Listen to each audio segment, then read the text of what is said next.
Grace and Raymond had been wanting to have a child of their own for many years now. But things didn't seem to work out as they would like. The couple fell into depression after a heartbreaking miscarriage.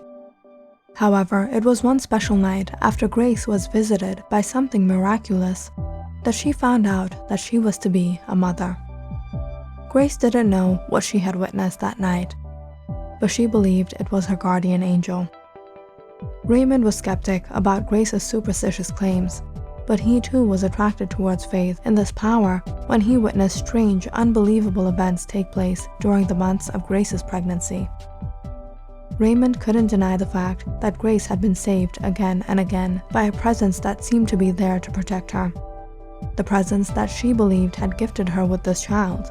But there was something about the occurrences in the past few months that struck Raymond's curiosity. During the last weeks of the pregnancy, Raymond and Grace had been visiting the doctor more frequently. It was on one occasion that they happened to come across young children huddled in groups, singing cheerful songs. Grace and Raymond stopped to watch the children. When a woman approached them, she was an elderly woman wearing a neatly plaited white dress from head to toe. Her smile was so jubilant and full of love. She handed a flyer to Raymond. "Son, I run a school here in West Yellowstone. These are my beautiful students. We're running a fundraiser. I would invite you to see our work in the community.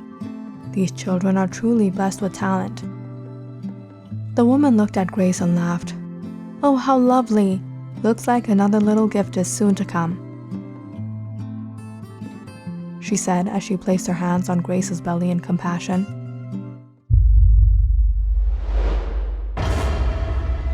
But at once, she lifted her hands away. There was a look of concern on her face. "What happened, miss? Is anything wrong?" She nodded her head and stepped back. No, I sensed something. It's probably just my imagination. Take care. My colleagues must be waiting for me. I must go," she said before she hurried off. That was strange. Why did she behave like that? Come on, let's go from here. There was something odd about her. It's as if she despised my pregnancy. No, you're being too judgmental now. Perhaps it was something else. Grace was a bit offended by the woman's behavior. I'm being judgmental? These so-called holy women think they're too pious. And what, everyone else is too unholy for them to touch? All right, Grace, forget about it. Let's go.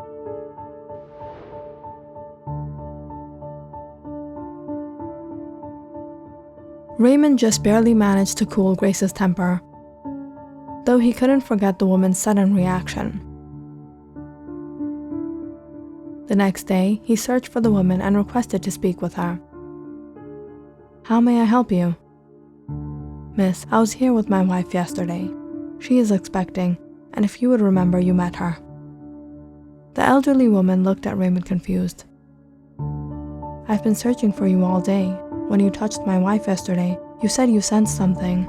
I couldn't ignore that you seemed kind of scared. You left before I could ask you anything." The woman suddenly widened her eyes. Her hands started trembling as she clutched onto her beads. I remember, son. I don't know how to tell you this. You might not take this well, but I sensed something dark when I touched your wife's belly. There's something unwelcoming about what lay in her womb." "Excuse me? What are you trying to say?" "Son, do not take my words to your heart. Rather ponder upon it. I fear something disastrous is to occur.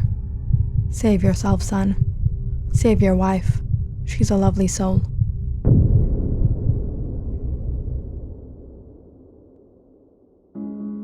Raymond didn't like what the woman had to say. As a matter of fact, he felt a bit insulted. But when he gave it some thought, he couldn't deny that what the woman had said had partially become true already. How many times had Grace fallen into disaster? It was no coincidence that something was trying to harm her. It was as if the forces of nature were working against her. The dog attack, the uncanny storm, the squirrels.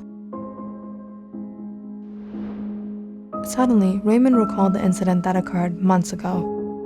the day he and Grace confirmed the pregnancy, the bus collision that Grace miraculously survived without a scratch on her body. Over the next few days, Raymond researched on the accident once again. He discovered only a handful of passengers along with the driver had survived, though they had all suffered life-changing accidents. He searched for the bus driver, but discovered that he had been fired from his job.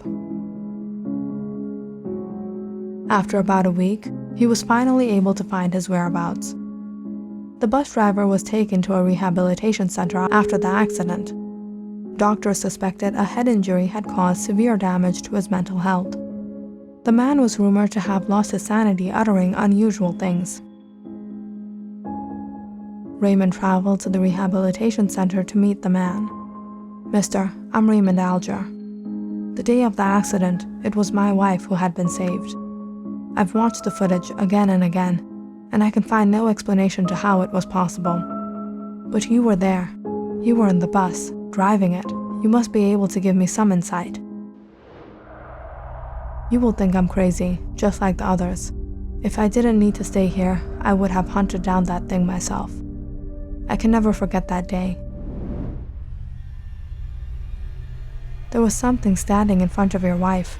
It was most wicked to the eye. It was a horrendous creature. A demon. I was horrified to see such a thing. I couldn't react to bring the bus to a stop. I was paralyzed in fear.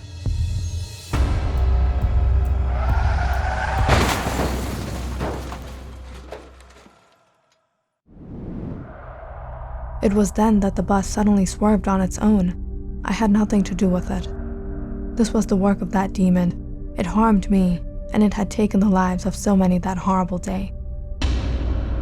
"A demon?" "Yes. Believe me or not, it appeared in front of your wife as if guarding her. Its back was hunched, its skin parched red. I've never seen a face so grotesque." "Raymond, it was hideous. I don't know how it got in. That thing was responsible for what happened. It was something monstrous. Its face was grotesque. Its skin was parched red. It jumped onto me, Raymond. I don't know what it was trying to feed me. I sensed something dark when I touched your wife's belly. I fear something disastrous is to occur. Save yourself, son. Save your wife."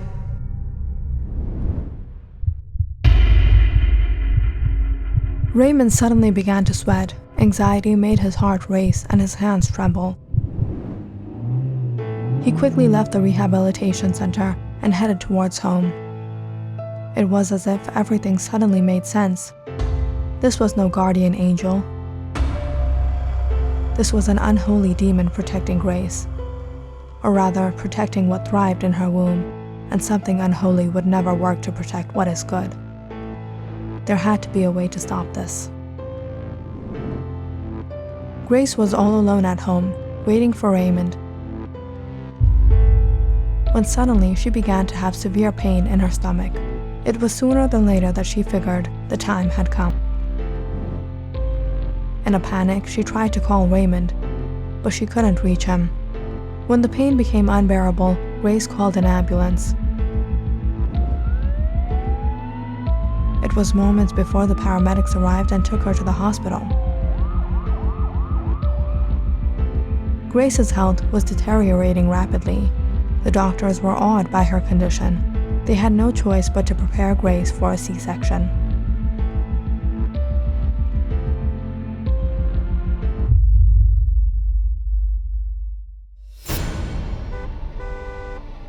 Raymond was stuck in high traffic in the middle of the highway. He left his car and ran through the street. Raymond didn't stop a minute longer. Something wasn't right. He ran to the farther end of West Yellowstone, up the hill, back home. "Grace! Grace, where are you?" There was no reply. Raymond ran to the nursery.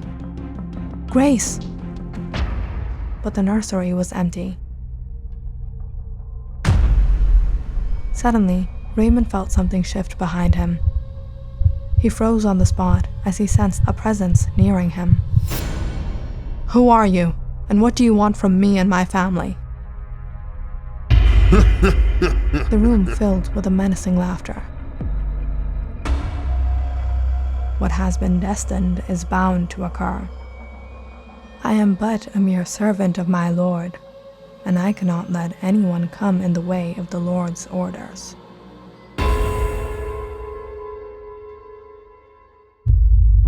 Grace woke up in the hospital. She jumped up searching for her beloved child. Her heart met relief and solace when she saw a baby boy in the crib beside her. "My sweet babe, your father and I decided to name you Geronimi, but where is your father?" Just then, doctors entered the room. Grace was about to ask them about her husband, when suddenly she saw police follow them. She was devastated to hear Raymond was no more. Tears dropped down her cheeks, soaking the soft sheets that wrapped her newborn. Raymond was found lifeless in her home. The cause of his death was unknown, but police suspected a severe heart attack may have caused it.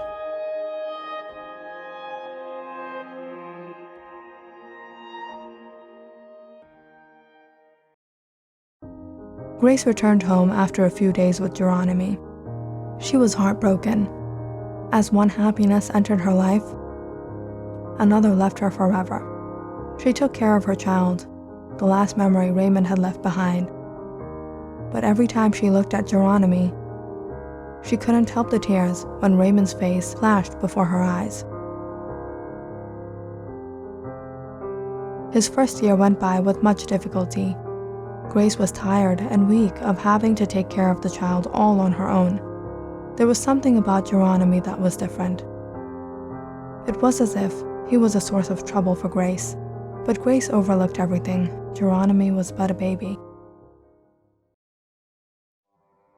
But as he started walking and talking, Grace became fearful that something wasn't right about him.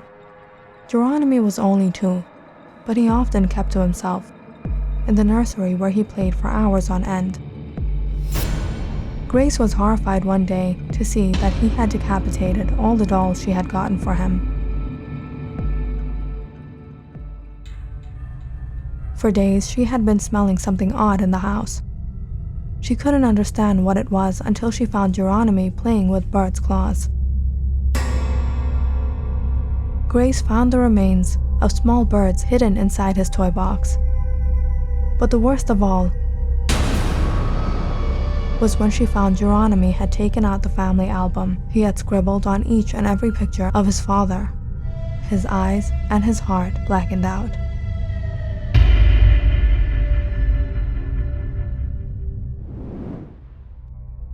Every incident now reminded Grace of all that had happened in the preparation of this child's arrival. She came to realize this child was no blessing. He was an unholy offspring. This child would be a cause of harm to others. He had already been a cause of demise for so many people. Before things could get out of hand, did Grace have the power within her to stop it, or would she, the womb which carried the soul, be harmed as well?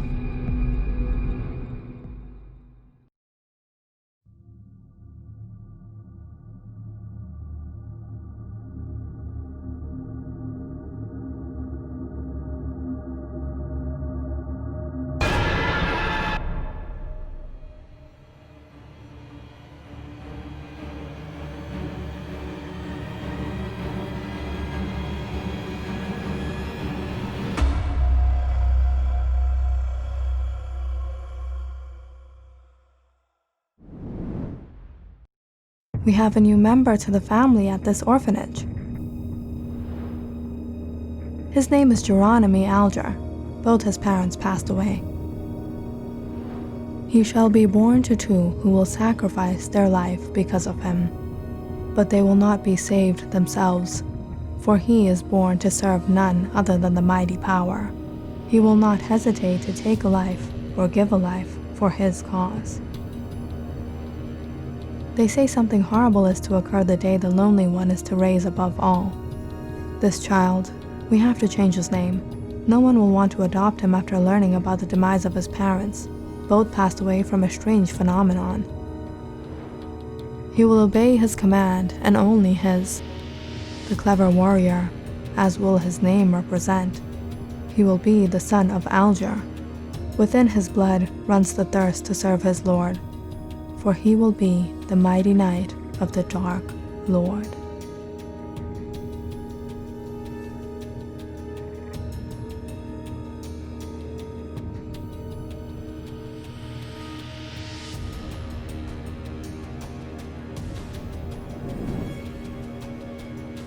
What will we name him?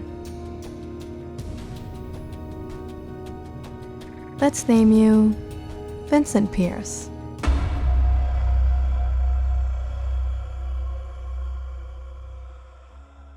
Click on the subscribe button and check out more awesome videos on our channel. And don't forget to press the bell icon because you know it's interesting.